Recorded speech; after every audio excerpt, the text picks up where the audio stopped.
Welcome, everyone. If you're like me, your days are filled with all sorts of assignments. Busy.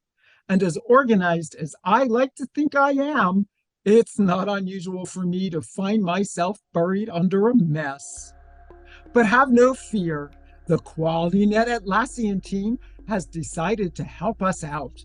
They've gone ahead and developed an ADO space template to help us with our upkeep and organization of QualityNet Atlassian Confluence spaces, so information can be more easily found.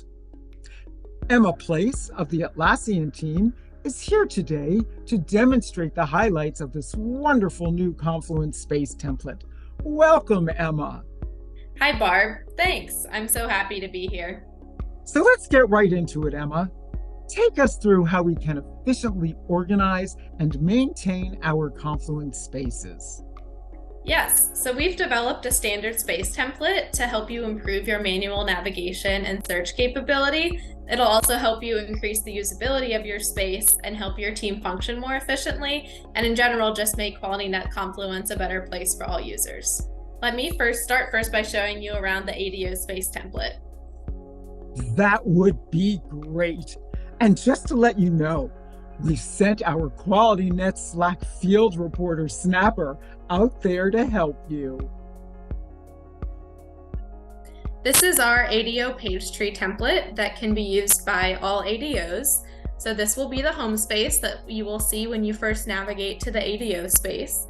We have program increments, roadmap, and product teams here. These icons are all linked out to pages within the page tree, like this.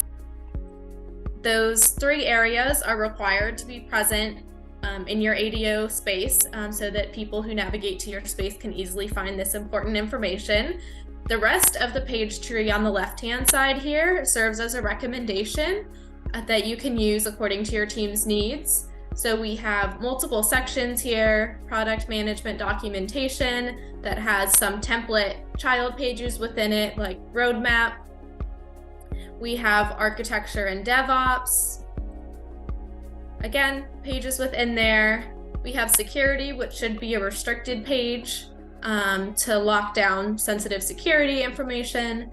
We have program increments for each of your PIs. We have release management, product teams, where you can manage product team information, resources with information on governance. You can store your meeting notes from stand-ups or refinements or retros. You can use the labels index to keep track of all labels that are currently used within your space. And then you can use archive to serve as a parent page. You can restrict this page, and all those restrictions will inherit down to any children that are placed within the archive page, and you can use this to archive old or unneeded material. What if the ADO template does not apply to your Confluence space? We also have some other options. We also have an internal team space template and a collaboration space template available for your use. Hey guys, over here. I'm trying to search for a specific topic, but I'm having trouble coming up with it in the search. What do you think is the problem, Emma? The content title might be the problem. Believe it or not, Confluence weighs title and labels higher than content in search ranking. This means that standard naming conventions and labeling are extremely important. When developing a naming convention for pages, keep in mind how your users will likely search for this content in Confluence. Keywords are especially important as they help Confluence determine how relevant the page is to the search criteria. So Emma, do you have any naming suggestions? I do. So you might want to name all strategy pages with your topic followed by the word strategy. Similarly for roster pages, write out your team name followed by the word roster. And for meeting notes, you could include the date followed by the word meeting notes. Some other suggestions are to use short and unique page titles and use abbreviations when you can. And also to help users understand how relevant the content is, you can add a timestamp like I did in the meeting notes example. You can check out our page naming conventions for better searchability and Confluence article for more details. Me again. I'm over here, editing, and I'd like to know what to do with this area called labels. Labels are keywords that you can add to pages and attachments. They help group relevant content together and give users another avenue to use while they're searching. There's two ways to add labels to your page. The first way is in the area you're in now in the edit screen. You can click on the labels icon at the top of your page. You'll see the labels that have already been added to the page here. The meeting notes label comes default when you use the meeting notes template, but you might want to add additional details about the topic of their meeting. So let's say we want to add that this happened during PI2. Notice that existing labels pop up as you start to type. Try to use those if you can. You'll add it to the page, close out of the labels box, and update your page. That seems easy enough. Yes, and to make it even easier for searching, there's a labels list macro that we can see here in the labels index. This serves as a directory to help users see all the labels that currently exist within the current space. This helps people to find content easily and also to know what labels to use when they're creating new pages. So how do you add the labels list macro to a page?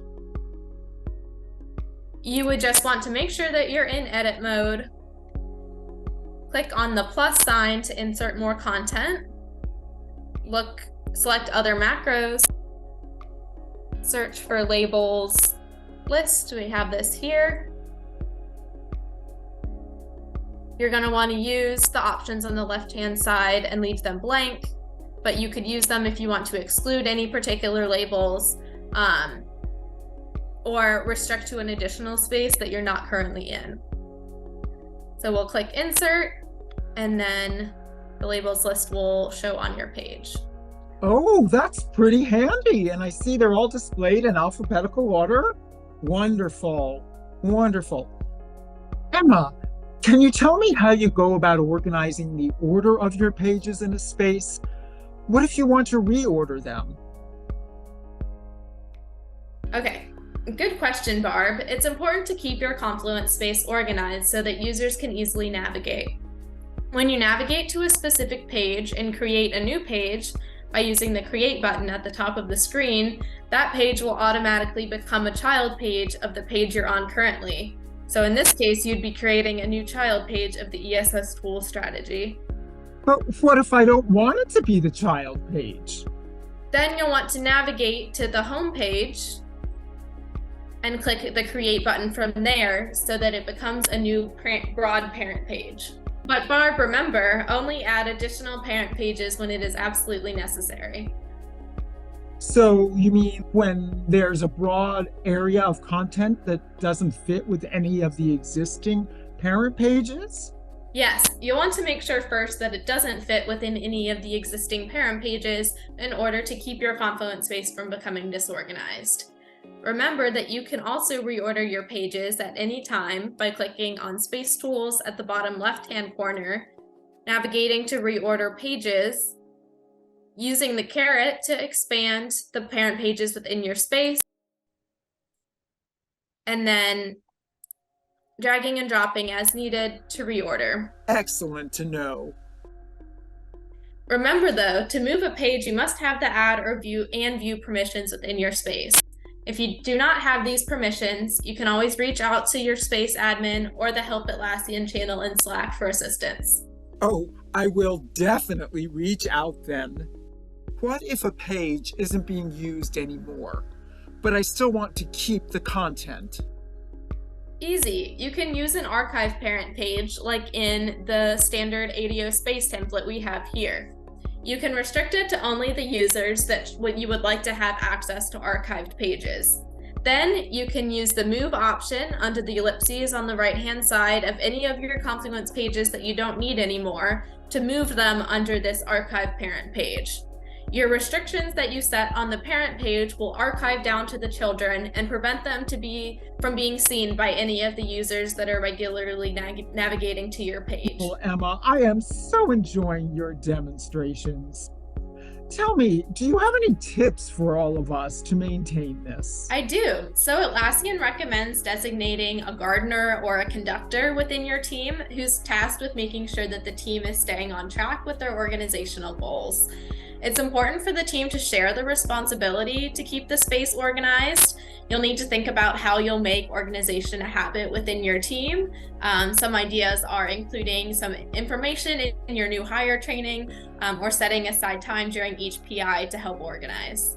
Oh, those are some good ideas. I am going to think about who on my team would make a good conductor. That's a tough one, but I think I can come up with somebody. So anyway, everybody today, thank you so much for joining us on this very special edition of Confluence Standardization. See you next time. Thank you, Barb. Thank you, Emma.